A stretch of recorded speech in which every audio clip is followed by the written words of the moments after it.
আমি সকল প্রধান সংস্কারগুলো সম্পন্ন করে নির্বাচন আয়োজন করার ব্যাপারে বরাবর আপনাদের কাছে আবেদন জানিয়ে এসেছি।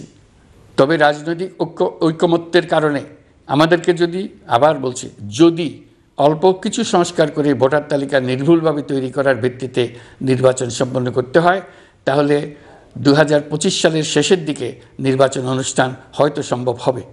আর যদি এর সঙ্গে নির্বাচন প্রক্রিয়া এবং নির্বাচন সংস্কার কমিশনের সুপারিশের পরিপ্রেক্ষিতে এবং জাতীয় ঐকমত্যের ভিত্তিতে প্রত্যাশিত মাত্রার সংস্কার যোগ করি, তাহলে অন্তত আরও 6 মাস অতিরিক্ত সময় লাগতে পারে।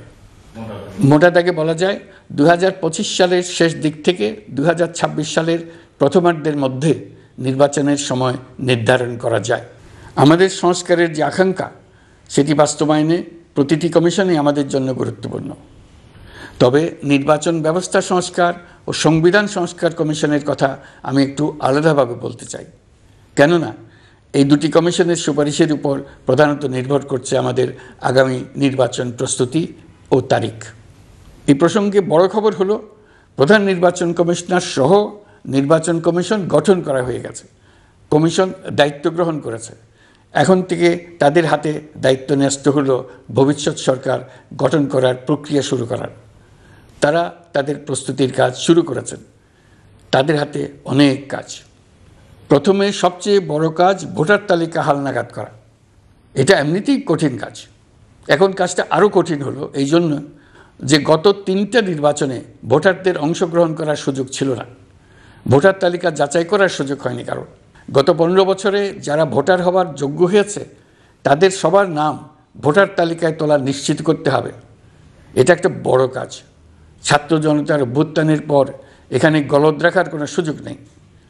দীর্ঘদিন পর এবার বহু তরুণ তরুণী জীবনে প্রথমবারের মতো ভোট দেবে। অতীতে তাদেরকে সে অধিকার এবং আনন্দ থেকে বঞ্চিত করা হয়েছে। তাই এবারের নির্বাচনে তাদের ভোটদান একটি স্মরণীয় ঘটনা হয়ে থাকবে।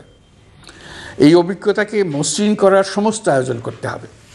আমার একান্ত ইচ্ছা, এবারের নির্বাচনে প্রথমবারের তরুণ তরুণী ভোটাররা শতকরা 100 ভাগের কাছাকাছি সংখ্যায় ভোট দিয়ে একটি ঐতিহ্য সৃষ্টি করুক। Double million offer, Walton fridge কিনে পেতে পারেন 20 লক্ষ টাকা, রয়েছে কোটি কোটি টাকার নিশ্চিত উপহার। নির্বাচন কমিশন এবং সকল সামাজিক প্রতিষ্ঠান ও রাজনৈতিক দলের প্রতি আমার আহ্বান, সবাই মিলে আমরা যেন ওই লক্ষ্য অর্জনে নানা প্রকার সৃজনশীল কর্মসূচি গ্রহণ করি। এখন থেকে সবাই মিলে এমন একটা ঐতিহ্য সৃষ্টি করি যেন স্থানীয় নির্বাচন সহ সকল নির্বাচনে সকল কেন্দ্রে প্রথমবারের ভোটাররা 100% কাছাকাছি সংখ্যায় ভোটদান নিশ্চিত করবে। এটা নিশ্চিত করতে পারলে ভবিষ্যতে কোনো সরকার মানুষের ভোটাধিকার কেড়ে নেবার সাহস করতে পারবে না। নতুন ভোটার ছাড়াও যাদের আগে থেকে ভোটার তালিকায় নাম থাকার কথা ছিল, তারা ভোটার তালিকায় আছে কিনা তা নিশ্চিত করতে হবে। বিশেষ মনোযোগ দিয়ে ভুয়া ভোটারদেরকে তালিকা থেকে বের করে দিতে হবে। এবার আমরা প্রবাসী বাংলাদেশিদেরকে ভোট দেওয়া নিশ্চিত করতে চাই। অতীতে আমরা এই ব্যাপারে অনেকবার আশ্বাসের কথা শুনেছি। এই সরকারের আমলে এটা যেন প্রথমবারের মতো বাস্তবায়িত হয়, এটা আমরা নিশ্চিত করতে চাই। এর জন্য একটা নির্ভরযোগ্য ব্যবস্থা করতে হবে। সব কিছুই সমসাপেক্ষ ব্যাপার। এর সঙ্গে যদি আমরা নির্বাচন প্রক্রিয়া আরও উন্নত করতে চাই, নির্বাচন সংস্কার কমিশনের সুপারিশমালা বাস্তবায়ন করতে চাই, তাহলে প্রয়োজনীয় সংস্কারের বিস্তৃতি ও গভীরতা অনুসারে নির্বাচন কমিশনকে সময় দিতে হবে। আমি সকল প্রধান সংস্কারগুলো সম্পন্ন করে নির্বাচন আয়োজন করার ব্যাপারে বরাবর আপনাদের কাছে আবেদন জানিয়ে এসেছি। তবে রাজনৈতিক ঐকমত্যের কারণে আমাদেরকে যদি অল্প কিছু সংস্কার করে ভোটার তালিকা নির্ভুলভাবে তৈরি করার ভিত্তিতে নির্বাচন সম্পন্ন করতে হয়, তাহলে 2025 সালের শেষের দিকে নির্বাচন অনুষ্ঠান হয়তো সম্ভব হবে। আর যদি এর সঙ্গে নির্বাচন প্রক্রিয়া এবং নির্বাচন সংস্কার কমিশনের সুপারিশের পরিপ্রেক্ষিতে এবং জাতীয় ঐকমত্যের ভিত্তিতে প্রত্যাশিত মাত্রার সংস্কার যোগ করি, তাহলে অন্তত আরও 6 মাস অতিরিক্ত সময় লাগতে পারে। মোটা দাগে বলা যায় 2025 সালের শেষ দিক থেকে 2026 সালের প্রথমার্ধের মধ্যে নির্বাচনের সময় নির্ধারণ করা যায়।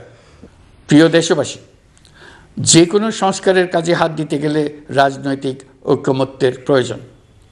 এই ঐকমত্যে পৌঁছানোর প্রক্রিয়া কি হবে? অন্তর্বর্তীকালীন সরকার এভাবে অগ্রসর হবার প্রস্তুতি নিচ্ছে। অন্তর্বর্তীকালীন সরকার প্রথম পর্যায়ে 6টি সংস্কার কমিশন গঠন করেছে। এরা শীঘ্রই চূড়ান্ত প্রতিবেদন পেশ করবে বলে আশা করি।